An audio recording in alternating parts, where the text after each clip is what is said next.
Eh bien bonjour à tous messieurs dames, bienvenue sur cette nouvelle vidéo, j'espère que vous allez bien. Aujourd'hui, Crypto Hebdo, je vous récapitule tout ce qui s'est passé dans le monde de la crypto sur une semaine, voilà, la semaine, je sais pas moi, du 5 juin, voilà. On est le 5 juin aujourd'hui, on est dimanche soir, il est 23h44 pour tout vous dire. Voilà, on va passer la semaine, on va passer à lundi, lundi qui d'ailleurs, hein, je le répète, est férié au niveau français. Donc on est sur Coin 360, aujourd'hui du coup, sur la semaine, le Bitcoin a fait plus 3,04%, on est sur la barre des 30 000 dollars. Pareil pour l'Ethereum, hein, on est sur la grosse résistance de 1800 et quelques dollars, plus 0,98. Le Solana qui va nous intéresser une partie aussi de cette vidéo, on va en parler un peu, qui plonge à moins 10,78% sur une semaine, on est à 39,59$. On était, je vous rappelle, il y a quelques mois, on était à plus de 60$, je crois 80 et quelques dollars sur un mois, c'est énorme.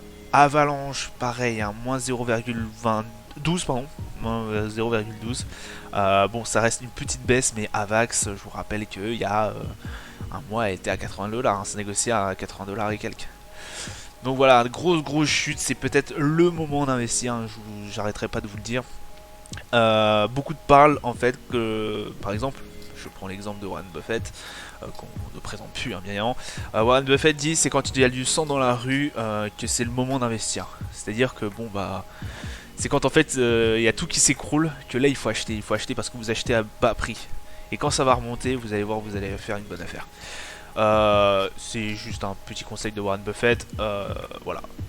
Ne perdez pas, comme je le répète à chaque fois, ne perdez pas l'argent que vous. Enfin, n'investissez pas l'argent que vous n'êtes pas prêt de perdre.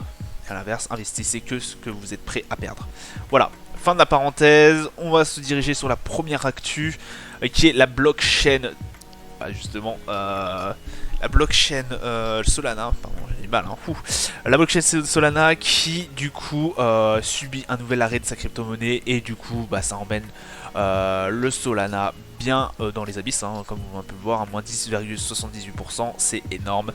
Notamment en fait le fait qu'il n'y ait plus aucun bloc en fait pendant 8 heures mercredi, il n'y a eu plus aucun bloc qui était possible de faire avec Solana.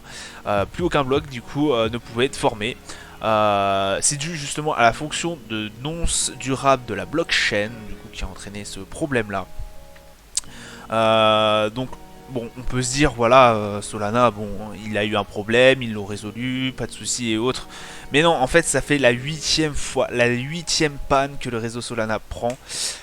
Début mai, en raison des flux de bots sur sa chaîne, elle est tombée en panne pendant 7 heures.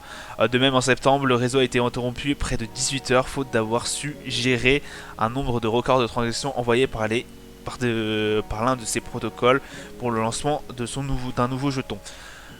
Voilà, c'est le problème de Solana, c'est qu'il y a pas mal de pannes et ça handicape énormément à mon avis sa crypto-monnaie.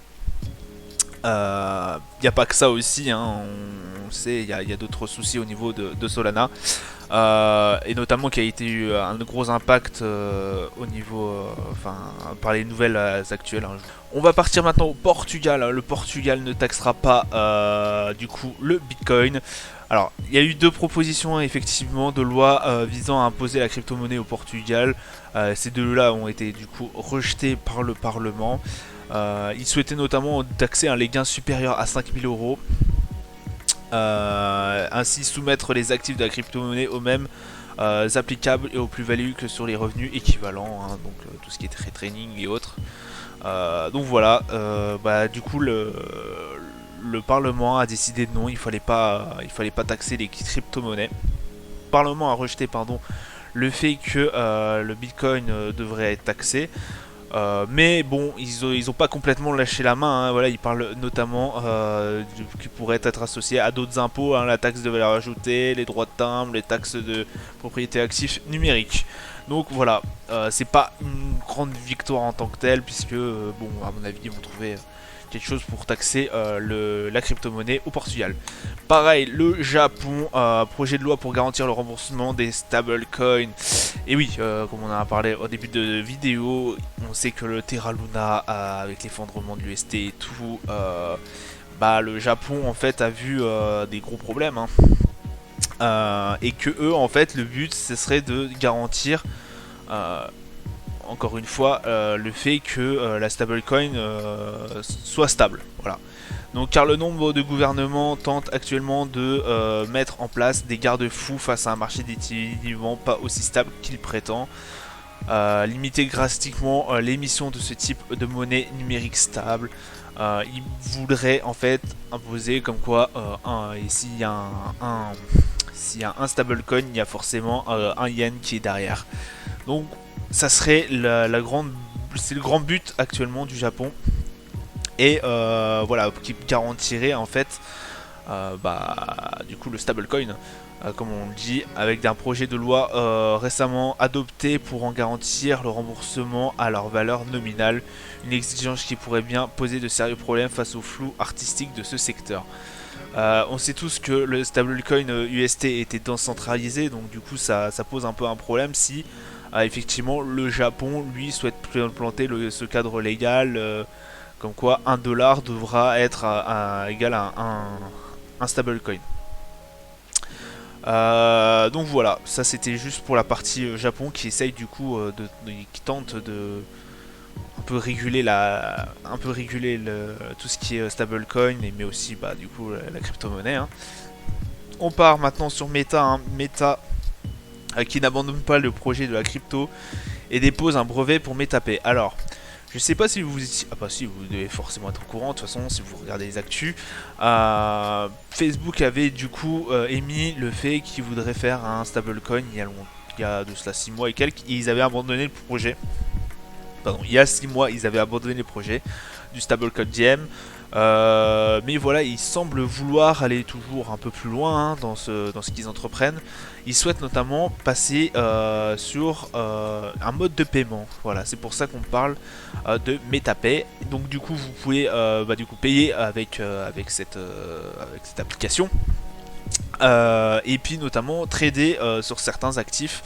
Cela implique des paiements de personne à personne, d'entreprise à entreprise, mais aussi d'entreprise à consommateur, donc B2B, B2C, et même C2C. Donc du coup, voilà, ça pourrait permettre pas mal de choses.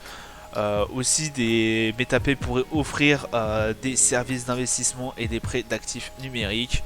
Donc du coup, des monnaies numériques du monde virtuel, d'actifs de blockchain, les services de bourse et pour le trading. Donc voilà, il proposerait un peu tout ce genre de choses là. Bon, après, est-ce que ça va sortir? On sait tous que le stablecoin Diem qui devait sortir chez Meta n'a pas fait l'unanimité et est déjà mort dans l'œuf, hein. Donc borné. Donc c'est assez compliqué. Bon, et après il pourrait aussi intégrer des NFT et de Solana. Bon, alors Solana on en a parlé, voilà. Alors que MetaPay pourrait permettre aux utilisateurs du métaverse et de Meta d'effectuer des paiements dans le monde virtuel. Voilà. Donc ça c'est à peu près le projet de Meta, hein, Meta qu'on ne présente plus, hein. La dernière actu, hein, qui m'a pas mal parlé aussi, c'est un sérieux ralentissement attendu dans les investissements des cryptos. On attend la baisse pourrait être spectaculaire de genre de 50%. C'est énorme. C'est énorme au monde de l'investissement. Il y a des baisses, je suis d'accord, dans les marchés traditionnels. Si je prends les marchés traditionnels, il y a des baisses, mais jamais de l'ordre de 50%. Jamais vous verrez ça. C'est affolant 50%. Vous imaginez, vous perdez 50% de la clientèle. Enfin, c'est... Waouh. Et puis là, on parle de l'ordre de 50%. Et ça m'étonne pas avec tout ce qui s'est passé, avec le stablecoin qui se casse la figure. Les gens, enfin, les marchés traditionnels se cassent la figure, pardon. Suivi du coup par le monde de la crypto. On parlait d'un bitcoin au début d'année, mais attendez, on disait oui, tout, le bitcoin va monter à 100K cette année, c'est sûr et certain. Et là, on se retrouve la gueule enfarinée au mois de juin à avoir un bitcoin qui dépasse pas les 30K, quoi. De une, de deux, avec tout ce qui s'est passé avec l'UST pardon, le stablecoin, ouais, du coup l'UST, le Luna et tout, les gens ont très peur, quoi. Et ça m'étonne pas. Et là, tout est en train de se casser la gueule. Tout est en train de se casser la gueule. Donc voilà, ça ne m'étonne pas que les investisseurs fassent la gueule un peu sur le monde de la crypto. Il y en a plein qui ont perdu énormément de sous. Je vous rappelle, hein, je vous relance aussi sur ce que je vous avais dit la fois dernière, sur notamment la vidéo que j'avais faite sur le Crypto Hebdo, où on parlait de suicide, effectivement, des personnes qui avaient tout perdu enfin, sur la crypto. Bon, c'est tragique, mais voilà. Les chiffres par d'eux-mêmes, hein, de toute façon, même sur les marchés traditionnels, on voit une baisse de la fréquentation. L'activité sur les 8 plus importantes marchés phares de capital risque au cours des 12 derniers mois aurait chuté de 50% par rapport au pic, c'est énorme. Hein. De toute façon, on est à moins 50% sur le Bitcoin. Hein. À l'heure actuelle, on est à plus de moins 50%. Si on prend le pic qu'il y a eu au début d'année, qui était enfin, début d'année, enfin, du plus haut qu'on ait eu jusqu'au plus bas, là, où on est à l'heure actuelle, là, ouais, on a perdu 50%. Hein. De 64K et quelques le Bitcoin jusqu'en dessous jusqu'à là où on est, à 30K et quelques, ouais, c'est moins 50% à peu près. Donc voilà, ça ne m'étonne pas. Ça sera tout du coup pour cette semaine sur le monde de la crypto, en tout cas ce que j'ai relevé. N'hésitez pas quand même à regarder un peu parce que le monde de la crypto ça bouge énormément, il y a beaucoup d'actu à faire. Mais j'ai pas le temps de vous les faire chaque jour. Ceci dit, je vous embrasse, je vous dis du coup à la semaine prochaine. Je sais pas si je ferai une vidéo lundi pour ceux qui regardent les marchés traditionnels, je sais pas, parce que effectivement c'est que le CAC 40 est fermé. Il y aura que les marchés US qui tourneront, puisqu'en plus, ah non c'est bon, ils reprennent. Les Britanniques qui avaient le jubilé de la reine qui durait 3 jours, du coup c'est bon. Donc je sais pas si je ferai une vidéo pour les marchés traditionnels. Fin de la parenthèse, je vous dis à plus tard, ciao ciao.